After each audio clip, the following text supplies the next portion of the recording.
back to Konjam Uppu, Neraya Karam. Easy taste healthy. இன்னைக்கு நம்ம பார்க்க போறது ஒரு மைசூர் ஸ்டைல் மட்டன் புலாவ் தாங்க.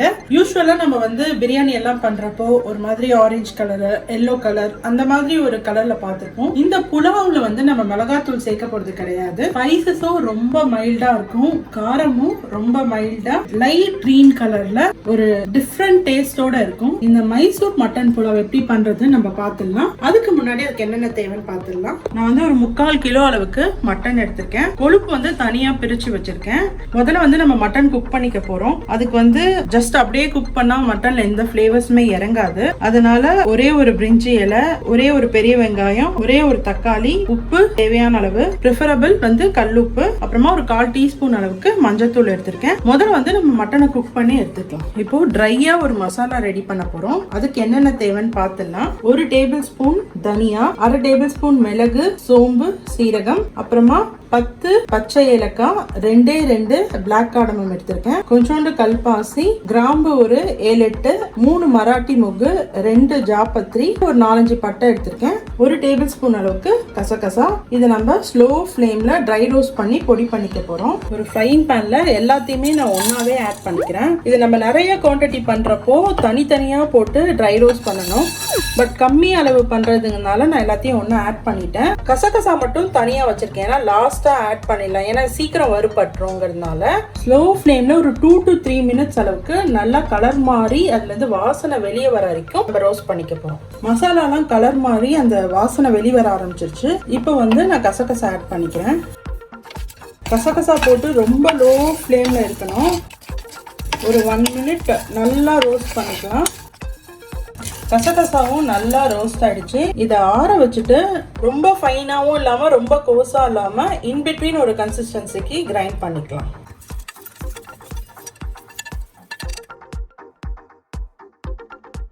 இந்த கன்சிஸ்டன்சிக்கு நம்ம கிரைண்ட் பண்ணிக்கணும். நம்ம கரம் மசாலா எப்பயுமே கிரைண்ட் பண்றப்போ நல்லா வலுவலுன்னு அரைச்சிடக்கூடாது. ஓரளவு கோர்ஸா இருந்தாதான் அந்த கரம் மசாலாவோட ஃப்ளேவருமே டேஸ்ட்டுமே நல்லா இருக்கும். ப்ரெஷர் குக்கரில் வந்து ஒரு 3 to 4 டேபிள் ஸ்பூன் அளவுக்கு ஆயில் சேர்த்துக்கிறேன். இதோட ஒரே ஒரு டேபிள் ஸ்பூன் அளவுக்கு கீ சேர்த்துக்கிறேன். ஒரே ஒரு பிரியாணி இலை, வெங்காயம், தக்காளியும் நான் ஒன்றாவே ஆட் பண்ணிக்கிறேன். வெங்காயம் தக்காளி ஒரு நிமிஷம் வதங்கட்டும், அப்புறமா நம்ம மட்டன் ஆட் பண்ணிக்கலாம். இப்போ வந்து மட்டன் சேர்த்துக்கிறேன். மட்டன் சேர்த்து ஹை ஃப்ளேமில் நல்லா வதக்கி விடணும். மட்டன் கலர் மாறி அதுல இருந்து தண்ணி வர அளவுக்கு நம்ம வதக்கிக்கலாம். மட்டன் வந்து வதங்கிட்டே இருக்கு. இந்த ஸ்டேஜ்ல நான் மஞ்சத்தூள் ஆட் பண்ணிக்கிறேன். இதோட கல்லுப்பும் ஆட் பண்ணிக்கிறேன். ஹை ஃப்ளேம்ல இன்னும் ஒரு 2 to 3 மினிட்ஸ் வந்து நல்லா ஃப்ரை பண்ணிக்கலாம். நம்ம ஃப்ரெஷ்ஷாக கிரைண்ட் பண்ணோம் இல்லையா, அந்த கரம் மசாலாவில் வந்து 1.5 டேபிள் ஸ்பூன் அளவுக்கு சேர்த்துக்கிறேன். நல்லா ஹைலியே தான் நம்ம வதக்குறோம். அப்போதான் வந்து இந்த கரம் மசாலாவோட ஃப்ளேவர்லாம் வந்து மட்டன் உள்ள இறங்கும். தண்ணியெல்லாம் கொஞ்சம் சுண்டுற அளவுக்கு நம்ம வதக்கிக்கலாம். அடுத்ததான் வந்து கிரீன் மசாலா ரெடி பண்ண போகிறோம். அதுக்கு வந்து ஒரு முழு பூண்டை வந்து தோலோடு எடுத்து வச்சிருக்கேன். பூண்டுல பாதி அளவுக்கு இஞ்சி எடுத்திருக்கேன். பச்சை மிளகாய் வந்து ஒரு 10 to 12 உங்க காரத்துக்கு ஏற்ற மாதிரி நீங்க அட்ஜஸ்ட் பண்ணிக்கோங்க. ஒரு கைப்பிடி அளவுக்கு புதினா, ஒரு கைப்பிடி அளவுக்கு கொத்தமல்லி, கொஞ்சோண்டு கறிவேப்பிலை. நம்ம அரைச்ச கிரீன் மசாலால இருந்து ஒரு 3 டேபிள் ஸ்பூன் அளவுக்கு நான் இப்போ சேர்த்துக்கிறேன். மிச்சம் வந்து நம்ம அப்புறமா சேர்த்துக்க போகிறோம். இந்த ஃப்ளேவரும் மட்டனில் இறங்கணுங்கிறதுக்காக கொஞ்சோண்டு இப்போ நம்ம சேர்த்துக்கிறோம். ஒரே ஒரு நிமிஷம் வதக்கி விட்டுடலாம் நல்லா. இப்போ மட்டன் வேகிறதுக்கு நான் ஹாட் வாட்டர் சேர்த்துக்கிறேன். ஜஸ்ட் அந்த மட்டன் மூழ்கிற அளவுக்கு நான் சேர்த்துக்கிறேன்.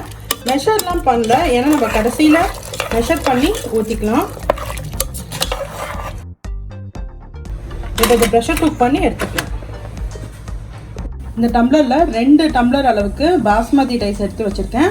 இதோட 1 டம்ளர் அளவுக்கு சீரக சம்பா அரிசி சேர்த்துக்கிறேன். மைசூர் பிரியாணியில் வந்து அந்த ஷார்ட் புல்லட் ரைஸ்ன்னு ஒன்று சொல்லுவாங்க, அது சேர்ப்பாங்க.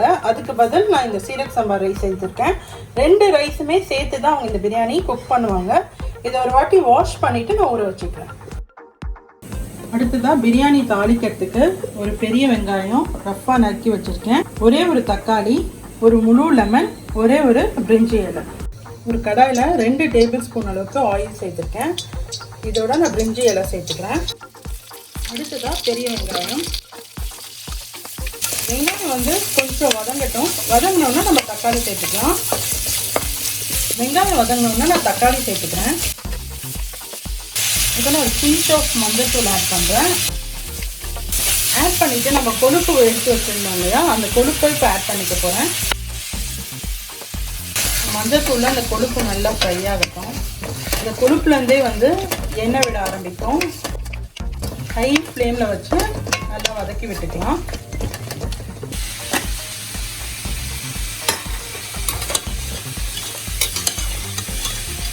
மட்டன் நல்லா வெந்துட்டான்னு செக் பண்ணிடலாம்.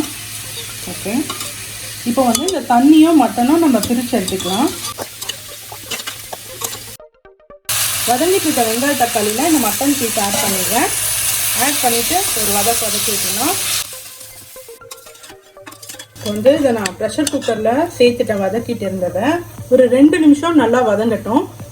இதோட நம்ம மிச்சம் வச்சுருந்தோம் இல்லையா, அந்த க்ரீன் பேஸ்ட்டையும் ஆட் பண்ணிக்கிறேன். ஆட் பண்ணிவிட்டு நல்லா வதக்கி விட்டுலாம். க்ரீன் பேஸ்ட்டோட பச்சை வாசனை போகிற அளவுக்கு நம்ம வதக்கிக்கணும். 1 நிமிஷம் ஹையில் வச்சுட்டு வதக்கி விட்டுறலாம். இப்போ மட்டன் ஸ்டாக் எடுத்து வச்சோம் இல்லையா, அதை ஆட் பண்ணிக்க போகிறோம். 1 2 3 4. நம்ம வந்து 3 டம்ளர் ரைஸ் போட்டோம். ஸோ 6 டம்ளர் தண்ணி நமக்கு வேணும். நம்ம மட்டன் ஸ்டாக்கே வந்து ஒரு 4 டம்ளர் வந்திருக்கு. 2 டம்ளர் தண்ணி ஆட் பண்ணிக்கலாம். நம்ம மிக்ஸி ஜார் வாஷ் பண்ணி வச்ச தண்ணி ஆட் பண்ணிக்கலாம். அப்புறமா இன்னொரு டம்ளர் தண்ணி ஆட் பண்ணிக்கலாம். இந்த ஸ்டேஜில் வந்து சீசனிங் செக் பண்ணிக்கலாம். உப்பு வந்து கொஞ்சம் சுருக்குன்னு இருக்கணும், கொஞ்சம் சால்ட்டியாக இருக்கணும். ஏன்னா நம்ம ரைஸ் போட்டால் அட்ஜஸ்ட் ஆகிடும். அதுக்காக கொஞ்சம் நல்லா தண்ணி கொதிக்க ஆரம்பித்தோம்னா நம்ம ரைஸ் ஆட் பண்ணிடலாம். தண்ணி நல்லா கொதிக்க ஆரம்பிச்சிச்சு. இப்போ நம்ம ரைஸ் ஆட் பண்ணிடலாம். ரைஸ் வந்து ஒரு 1/2 hour அளவுக்கு ஊறினா போதும். நல்லா மிக்ஸ் கொடுத்துட்டு மூடி வச்சிடலாம். ஒரே ஒரு விசில் வச்சுட்டு சிம்மில் ஒரு 10 minutes. இப்போ வந்து லெமன் புழிஞ்சு விட்டுடலாம் லாஸ்ட்டாக. ப்ரெஷர் அடங்கிடுச்சு. இப்போ குக்கர் ஓப்பன் பண்ணி பார்த்துடலாம். திறக்கப்போ நல்ல வாசனையாக இருக்குது. நம்ம க்ரீன் மசாலா பேஸ்ட் போட்டோம் இல்லையா, அதோட ஸ்மெல் ரொம்ப நல்லா இருக்குது. இப்போ நம்ம ஒரு மிக்ஸ் கொடுத்துட்டு மூடி வச்சிடலாம். ஒரு 5 minutesக்கு அப்புறம் ஓப்பன் பண்ணால் இந்த மாய்ஸ்டர்லாம் ரைஸ் நல்லா அப்சர்வ் பண்ணிவிட்டு சாதம் வந்து நல்லா பொலன்னு இருக்கும்.